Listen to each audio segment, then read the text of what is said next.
Hello, Tornado Soup here, and welcome to. I haven't really figured out an opening yet. It's not something I'm great at. If you have suggestions, I would love to see them down in the comments. I'll give a nice, crisp internet high five to whoever comes up with one I decide to use. And a shout out too, but I mean, I'm just starting out. Don't really know how much that would be worth yet. Of course, don't really know that internet high five is worth anything either. But the point is, internet high five, shout out, great. Anyway, let's just dive in. We've got a lot to cover today. So, to say Tom King's run on Batman has been controversial would be an understatement. Starting in June of 2016 with Batman Volume 3, Issue Number 1, King's Batman got off to a fairly normal start. His first arc, I Am Gotham, pitted Batman against two new heroes, Gotham and Gotham Girl, who, while good-intentioned at first, ended up being manipulated by the Psycho Pirate. King's first real brush with controversy wouldn't come until his second arc, though, I Am Suicide, in which it was revealed Batman had attempted suicide at a young age following the murder of his parents in Crime Alley. Still, his run gained popularity as it fleshed out the relationship between Batman and Catwoman, culminating in the proposal in Batman Volume 3, number 24. While there was minor backlash, as fans were unsure of how this change to the status quo would rattle the Dark Knight detective, eventually readers came to embrace the impending Bat-Cat marriage, and King further developed the age-old relationship between the two. Things were good. They were happy. For once, Batman actually seemed to be enjoying his life, and many fans couldn't have been happier. And then Batman issue 50 came out. It was supposed to be the marriage fans had waited more than a year for. Tie-ins starring various members of the Bat family were released. Catwoman was getting her own series once again, and DC even sent out invitations to fans. Things seemed to be going great for the Bat-Cat pairing. And then Catwoman left Batman at the altar. Suddenly, the series took this dramatic turn as Batman grew darker and more violent, brutalizing criminals like Mr. Freeze, becoming increasingly paranoid about the threat of Bane, who had been haunting the Caped Crusader since essentially the start of the run. Many fans, myself included, felt that this shift, well, it just didn't feel right. There was a sense of joy in the beginning of the run that was lost, and Catwoman's reasoning that Bruce couldn't be happy while also being Batman just didn't seem to ring true for them. For a year, we witnessed the Caped Crusader efficiently dealing with the criminals of Gotham, not despite Catwoman, but because of her. It felt like King was just trying to throw in some dramatic twist, and to unnecessarily deconstruct Batman in some strange, untrue way. Now, I should add that I do still love King's Batman. It's not as fun or as charming as it once was, but it's still very well written and has amazing, beautiful artwork. And I do appreciate the different look at Batman's psyche. The emotions that Batman expresses now don't make him weak. They, at least in theory, attempt to make him a more developed and layered character. But the wedding, it just didn't feel like the right culmination of the character arcs King had been setting up for well over a year. But then again, it wasn't the culmination of the story. In fact, issue 50 was only the halfway mark. King has stated several times that his run would go on for about 100 issues. His final issue was supposed to be number 105 due to a few crossovers. So, what if issue 50 wasn't the real wedding? Maybe the whole thing was just a marketing mess instead of a story-related one. It's important to point out that really this is all just speculation at this point. Also, given that Tom King is now leaving Batman in issue 85 and finishing out his run in a 12-issue Batman Catwoman series, the entirety of the run is being condensed ever so slightly. Instead of the normal 100 issues that were promised, the story will now unfold over a total of approximately 92 issues, taking out the 5 that King apparently does not count. So, it's unknown how truncated the story will end up being in its final form. But after rereading every issue of King's run so far, I think I have a pretty concrete idea of where he might have been going originally. I don't think issue 50 was the wedding. I think, in fact, it's actually going to be issue number 100, the final issue of the run. First off, let's look at the obvious tonal shift of the run. Since the wedding, the series has noticeably gotten darker, with an obvious somber tone.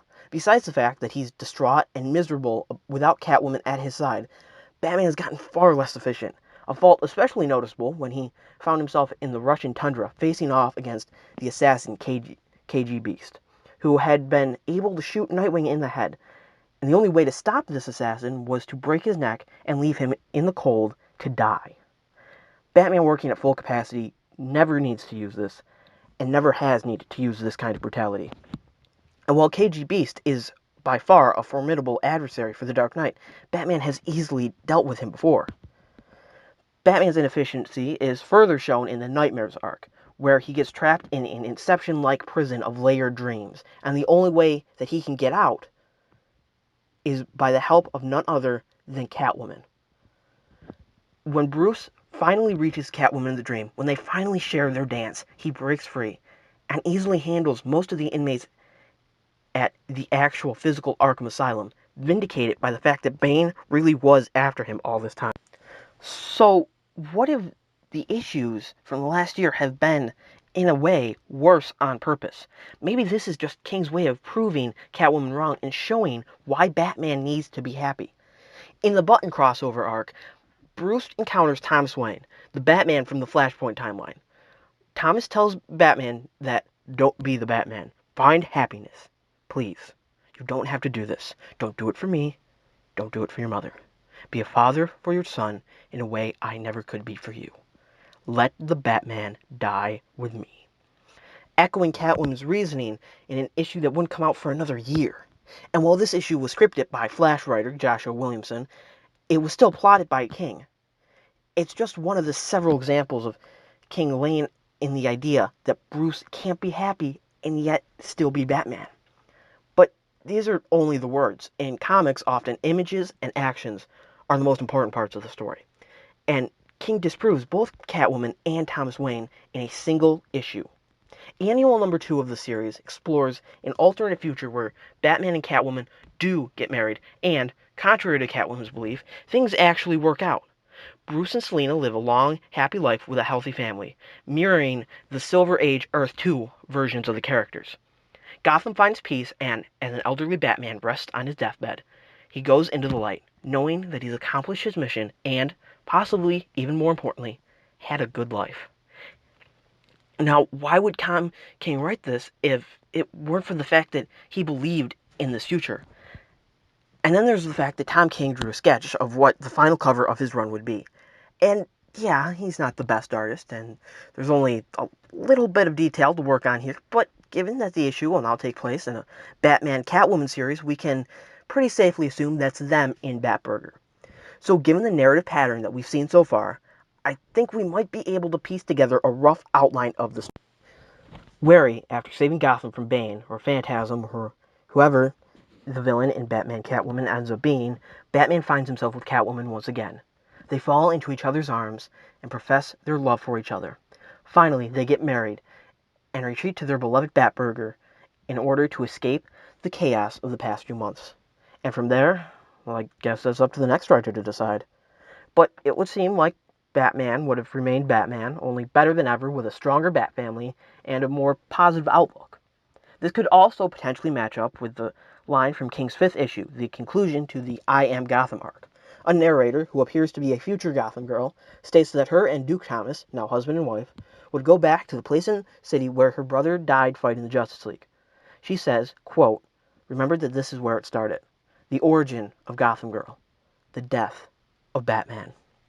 This could be interpreted in a number of different ways, but with the evidence we have gathered now, we could take this as less of a literal death and more in line with a metaphorical one. Like the old vision of what Batman is supposed to be dies, but the symbol of Batman is reborn as something new, something brighter, and something that represents hope. Hope in the darkness, hope in death. Bruce would no longer feel the burden of being Batman and would be able to move forward with life, carving out a new path with a new mission to save Gotham from itself. The death of his parents brought death to Bruce Wayne too, but through Catwoman's love, he can find life once more. I know this last part is stretching it a little, but given everything else we have, well, it would seem to make at least a little sense, right? Now, like I said, it's completely speculation at the moment, but I don't know, I feel pretty good about this one. And I don't think I've seen this theory anywhere else, but if you have, I would love to see them. And if you liked this, well, I've got a few more in the pipeline just like this. There should be another video about Spider-Man going up right about the same time as this one, so you might like that one too. And maybe go ahead and subscribe if you'd like, and hopefully I'll see you next time. Thanks guys, I really appreciate it.